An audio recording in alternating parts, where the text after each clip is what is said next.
Hello guys, John here. Today we are going for the Canadian Grand Prix. The Canadian Grand Prix, well, the track is named after Jules Villeneuve, who was the first Canadian to ever win on the track, if I'm correct, or the first Canadian to ever win, but I don't think so. Well, I'm not really sure about what it was. If I'm wrong, well, type it in the comments to correct me. But now we're going a bit to the facilities to see what we have done, and we are advancing in the R&D now. R&D wise, we are not that bad. We can do 2 upgrades in the aero side and powertrain side. Here in the durability we actually do an upgrade, which is really rare. Well, because it was free, and a free upgrade is never bad. Now here advancing in a timeline, and we have a marketing department event, and the event is, well, to choose who our rival is going to be. We have the option of Sergio Perez and Charles Leclerc. Sergio Perez, I'm not going for him, even though he's been performing quite poorly in real life, and as in the game he's in Red Bull and Charles is in Ferrari, which I think you can tell why I chose that.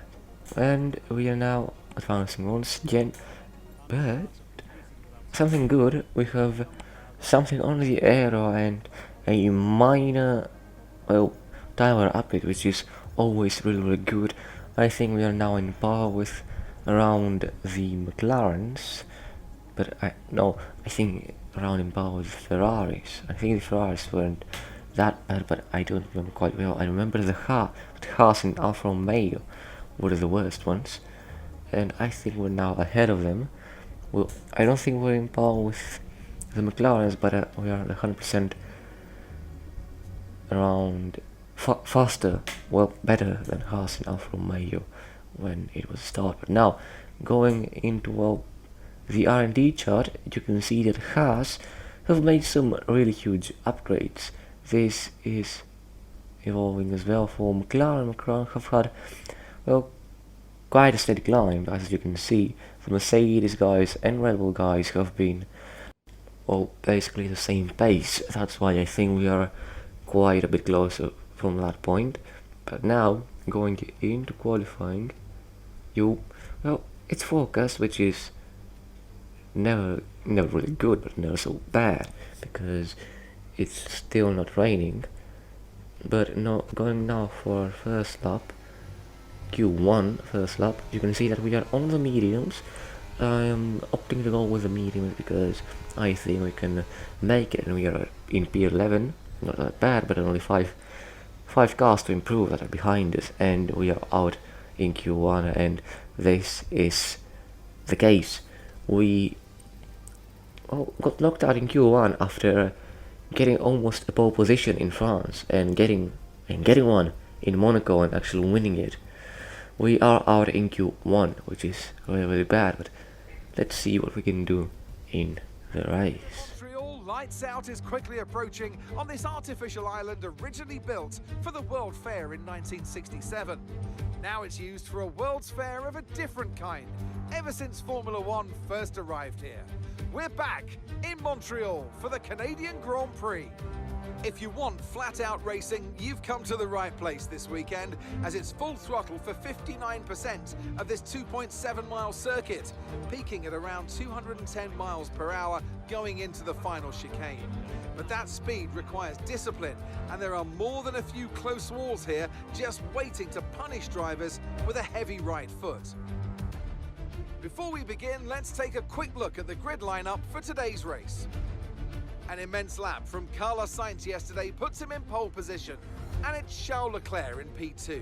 Moving on to the rest of the grid, we have Russell, Hamilton, Verstappen, Fernando Alonso, Norris, Hülkenberg, Gasly, Magnussen, Oscar Piastri, Perez, Bottas, Ocon, Tsunoda, Albon, Fittipaldi, Sargent, Stroll, Joe, De Vries, and the owner-driver rounds off the grid. It's almost time for those 5 red lights to go out then. Let's see who can prevail today. After the points finished last race, let's aim to keep that momentum going. So we have two strategy options. The one is a one-stopper, the other one is a two-stopper. The one-stopper is a medium to hard, and the two-stopper is a soft medium. As you can see, the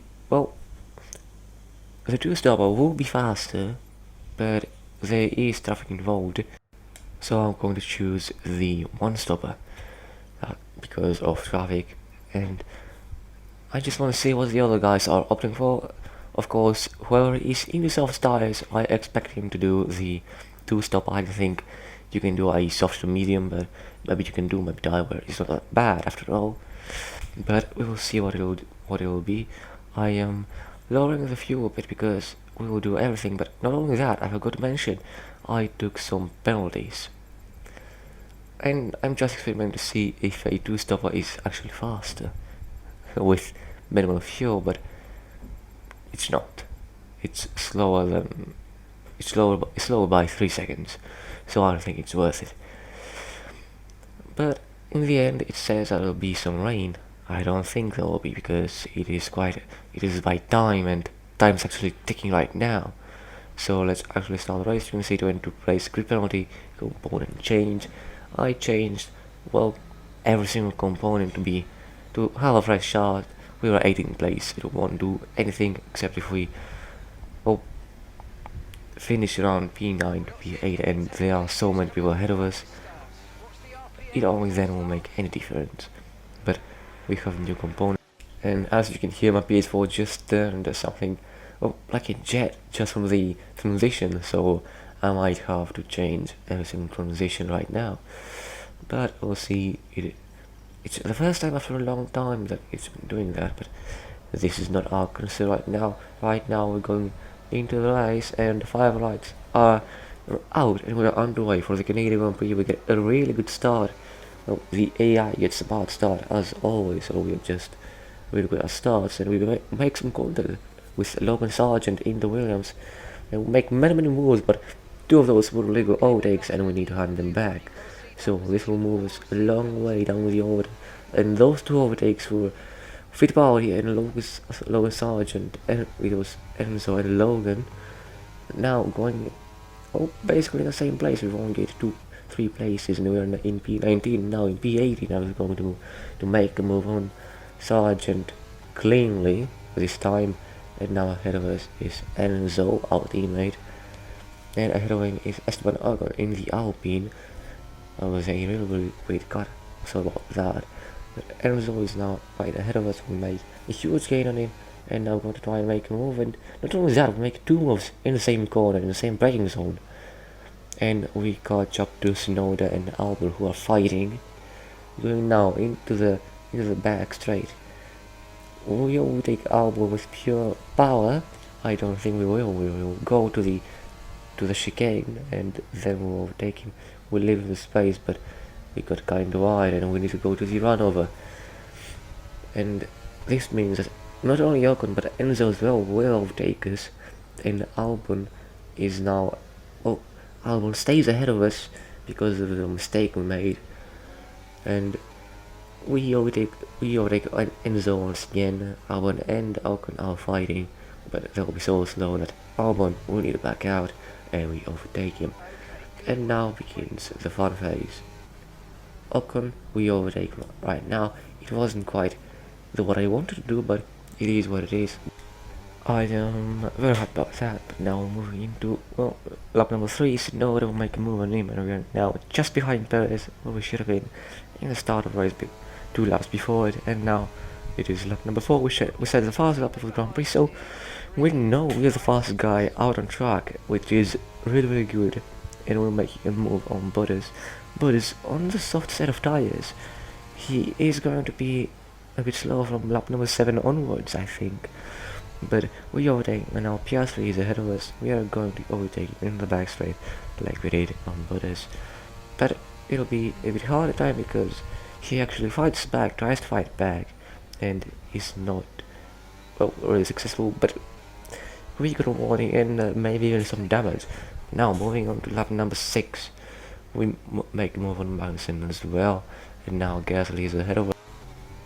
But going into the next lap, we overtake Gasly as well, and Magnussen is ahead of us, but guess what? We are going to overtake him in the next lap.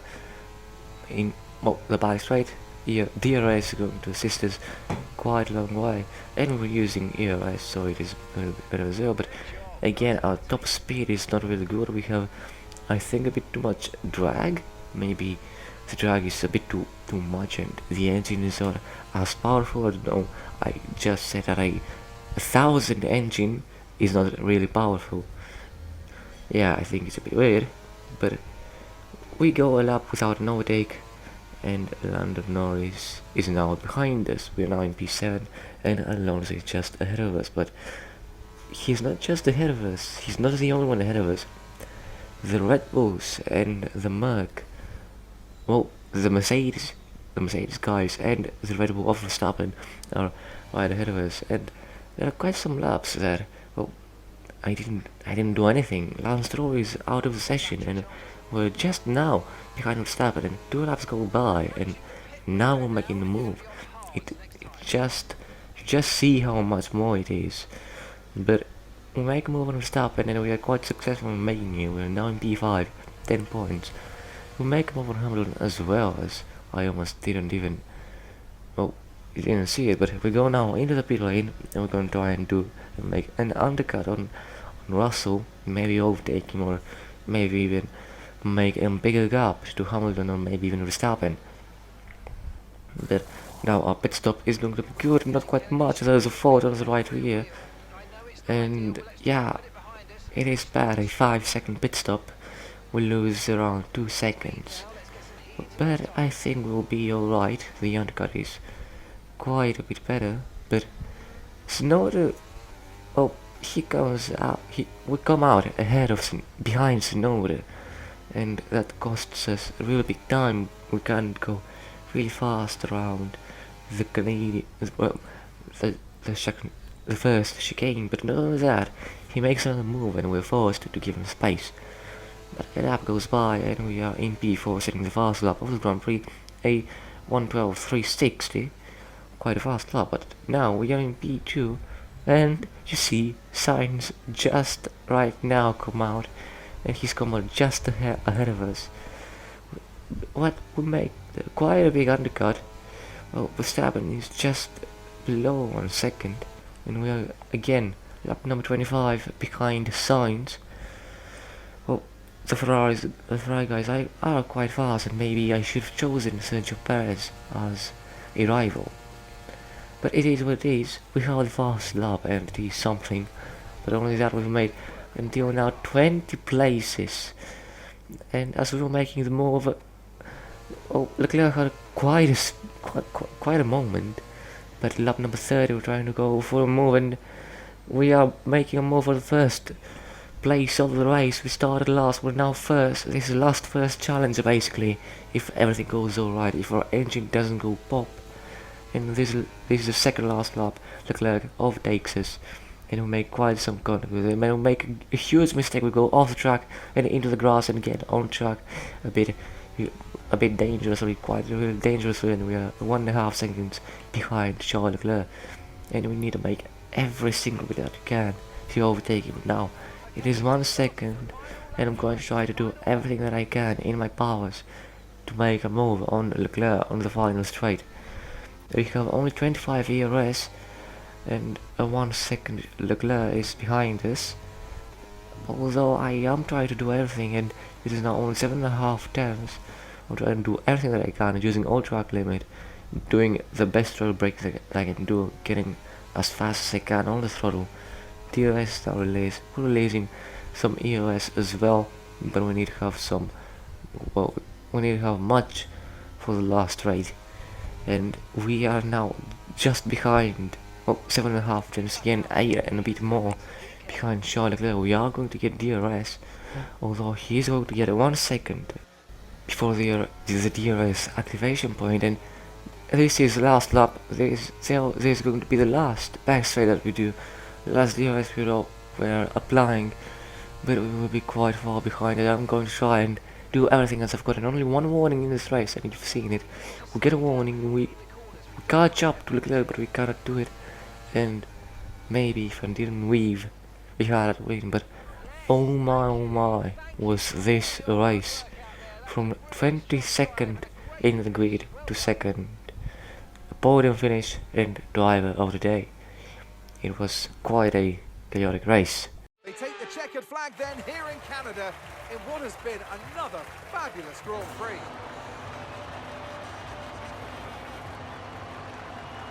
Natalie Pinkham, how do you think they were able to set themselves apart today? Well, confidence breeds confidence. Success breeds success. They are very much enjoying a purple patch right now. Here come our winners now, a thrilling race and a tremendous effort by Ferrari. Their history is well known, so it's no surprise to fans the world over to see them come out on top once again.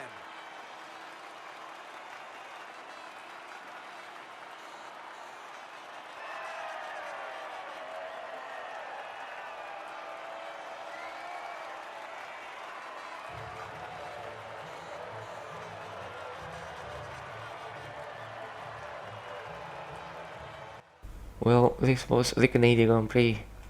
I am really happy but also really sad because it was second place, and not only that, but we were just a half second, maybe even less, just 10th behind Charles Leclerc, and I can't really celebrate it like that because we just couldn't make move.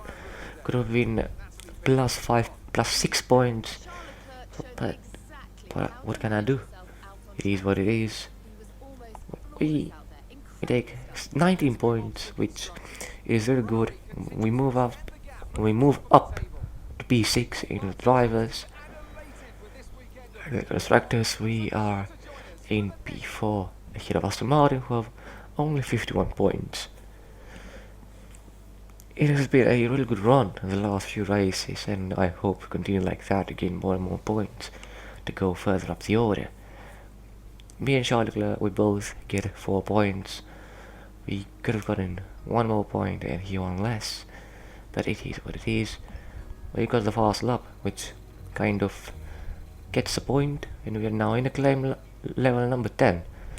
So we can get another sponsor and maybe get even more money to maybe get a better team, or maybe stay with the same team that we have now, because he doesn't even want 2 million. He's quite cheap. Damage deductions minus 50k. I don't know where we got damage, but it's what it is. We have 4 million. But this is a race. This was the video. I hope you enjoyed it. Leave a like if you did, and subscribe to not miss out on any videos like this. Bye bye.